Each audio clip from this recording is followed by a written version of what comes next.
يوسف الطالبي، النائب الثاني لرئيسة الجامعة الترابية مستقمار.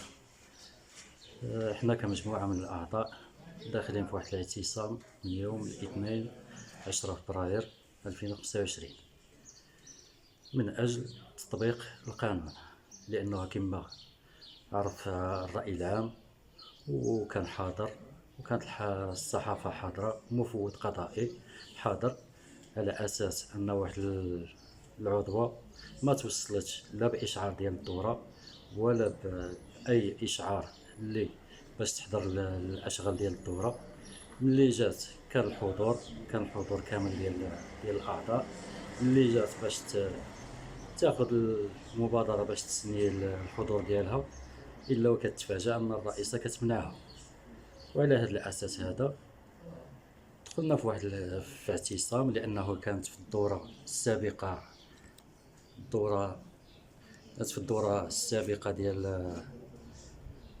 ديال 25 دجنبر 2024.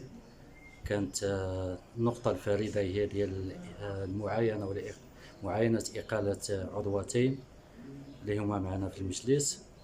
وعلى هذا الأساس هذا دخلنا في هذا الاعتصام هذا، يعني هذا كان واحد المشكل اللي افاض الكاس. هما هي الا جينا نرجعوا من 2021 حتى لدابا، راه كاين مجموعه ديال الخروقات، مجموعه ديال المشاكل اللي وصلتنا حتى لهذا الاساس باش نوصلوا للاعتصام.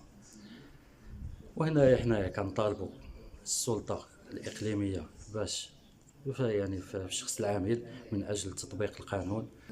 كما قلت، هذا كان واحد السبب اللي افاض الكاس، ومن بينها مجموعه ديال الاسباب اللي بين منها عدم تنفيذ المقررات ديال المجلس من طرف الرئيسه، اللي يعني في قطاع الطرق، الماء، الكهرباء، يعني تقريبا كل شيء المصادقه كتكون بالاجماع، يعني المقررات، لانه السكينه كتهم اي واحد بغض النظر انه في المكتب ولا في المعارضه ولا في هذه، لانه يعني الامور ديال السكينه راه حتى واحد ما غادي يقدر يعترض عليها ولا يصوت ضدها. ولكن كنتفاجئوا بواحد النهار، يعني بصفتي كنائب ثاني ديال الرئيسه، كنتفاجئ بواحد المراسله ديال ان عدم التاشير على المقررات على فائض ميزانيه 2022 2023 على ما اظن. وهنا يوم بينها هذه القنطره ديال طريق مستقمار تاوريد، هي باش يعني نحطوا الرأي العام في الصورة. يعني على هذا السببين كاين أسباب أخرى يعني كتجلى في مجموعة ديال الممارسات اللي هي ما كتنسجمش مع الأخلاقيات ديال السيرورة ديال المجلس والمكتب، ويعني باش تمشي في واحد الإطار ديال التفاهم وديال أنه كاين من بينها يعني استفسارات تقريبا كاملين الأعضاء، حيث غير واحد عضوين ولا ثلاثة ديال الأعضاء اللي ما عمرها وصلتهم أي استفسار. وكاين يعني الترهيبات لا بالنسبة يعني المجموعة نتاع الأعضاء، وكاين قطع ديال التعويضات